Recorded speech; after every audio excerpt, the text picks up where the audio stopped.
never been here, welcome to Rust from the Road, or welcome back. This is going to be a very special episode to me. I've always dreamed about making Rust from the Road more of like a variety show and showcasing a lot of my friends' talents. And I think with that comes all kinds of fun segments. So in this one, you'll see some great snow day activities from myself, as well as some of the talented people that I know. So stay tuned, because in this episode, you'll find a recipe from a real chef, as well as a movie review from somebody that I would trust with my life, and especially my entertainment. I don't know if it's gonna catch it. We'll have to be quick because my hair is wet. But it was snowing. You can kind of see it if you look at the light.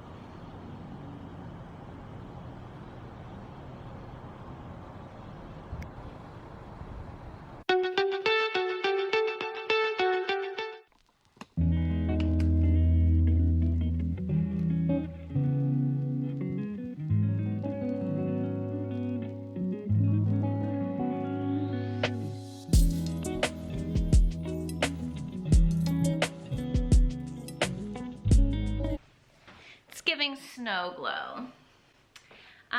Good morning and welcome back, or welcome here, or whatever. Everything is closed, and Nashville's definitely closed today. I know there's a couple places open, but we all knew I was gonna be snowed in for a couple days. I think I'm just gonna continue to clean the apartment, probably read a little, and just chill. It's just so quiet, and even the fridge is quiet. Okay, sorry. I didn't see a thing going on my fridge, so I was like, is my fridge dead? There's nothing but the bass from my next door neighbor, which, whatever. People are so fucking dumb. Anyways, wow, this took a turn.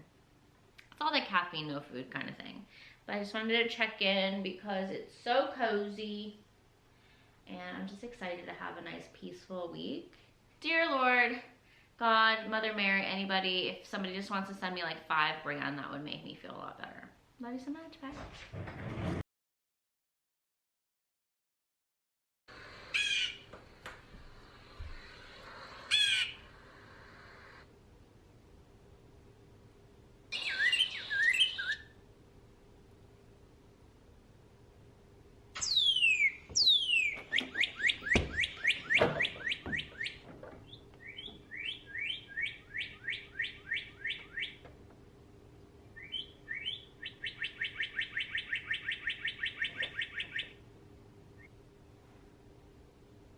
Wow, that fucking worked.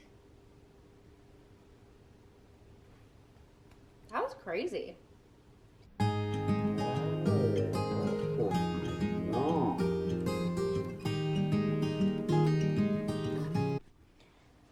hey Google, what time is it?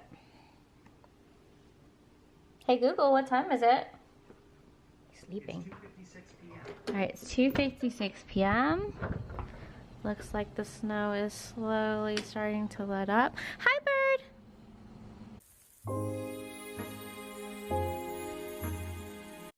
Hey everybody! So most of Nashville has been closed down because of this crazy winter storm that we are ill prepared for.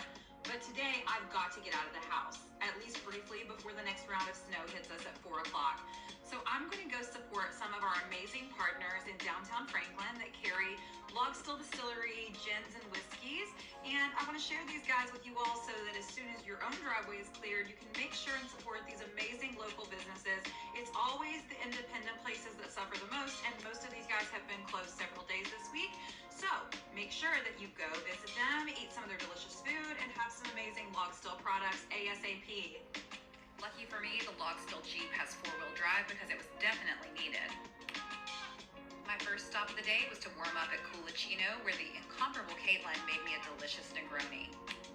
Barrel finished gin is the perfect complement to this classic cocktail. Next, I hopped over for some 1950s fun at Burger Dandy for a barrel finished gin-based milkshake, which sounds odd but is so yummy. I dashed across the street to Bestie Amari, where they warmed me up with a classic Sazerac using our Rattle and Snap 4-year whiskey. My last stop of the day was to see the bustling lunch crowd at 55 South, where they served up another Franklin fan favorite, an old-fashioned, using our Monk's Road wheated whiskey.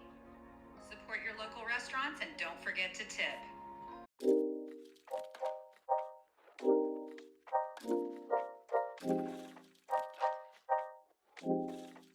We are making gamjatang, which means potato soup, but it's a pork bone soup. Apparently you need to soak them for quite some time. Helps get all the blood out, all the gross, and then you're gonna do a quick boil, about 7 to 10 minutes, and then you're gonna rinse it again. Then you can make your bone broth.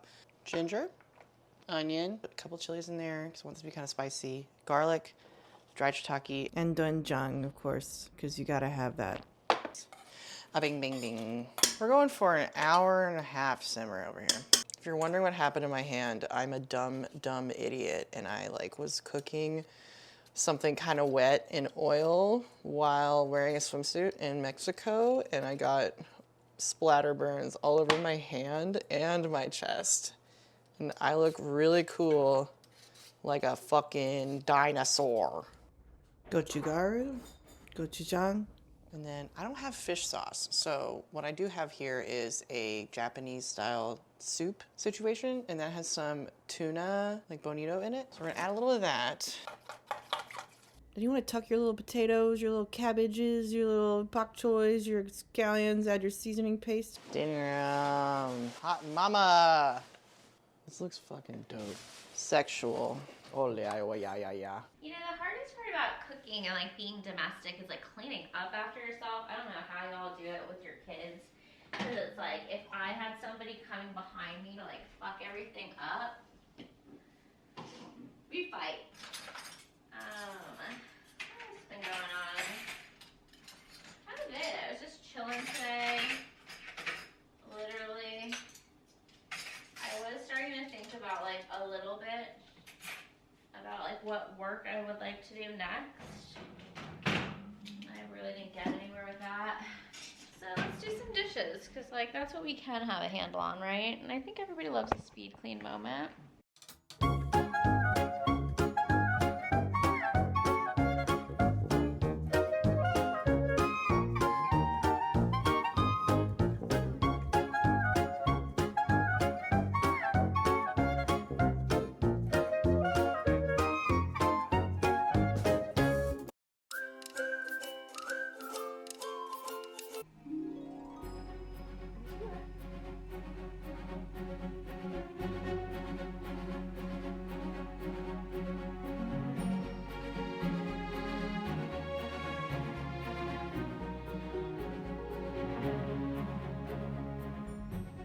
This is Chubbs. I have adopted him and I feed him oats and craisins, which I'm not necessarily sure if that's healthy for him, but he doesn't necessarily look like he's on a diet. So I keep trying to put out water for him, but it's under 30 degrees, so it keeps freezing. But we're now friends, whether he likes it or not.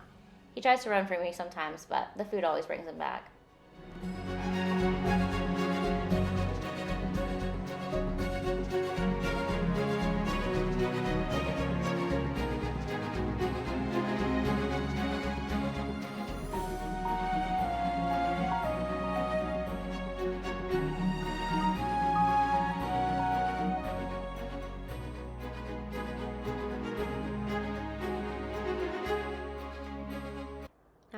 Now it's time to cozy up on the couch and watch a great movie recommended by my friend.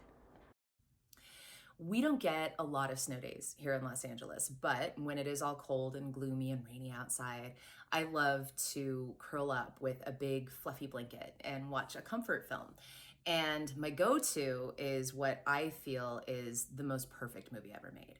And that's The Princess Bride. The Princess Bride is an absolutely incredible movie. I believe it was 1986, Rob Reiner.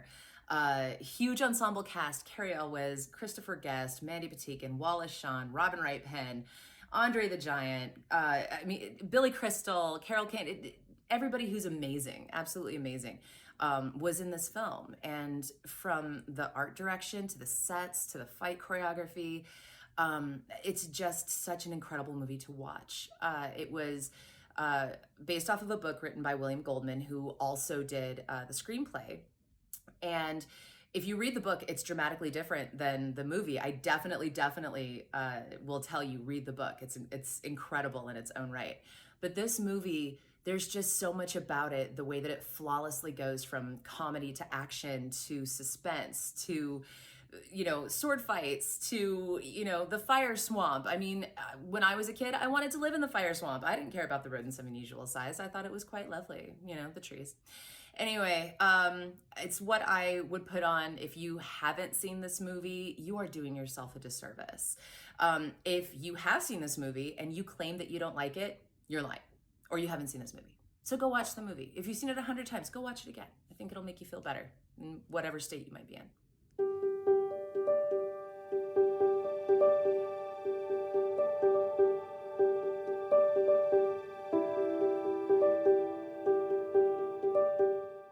Welcome and good morning. That's too low.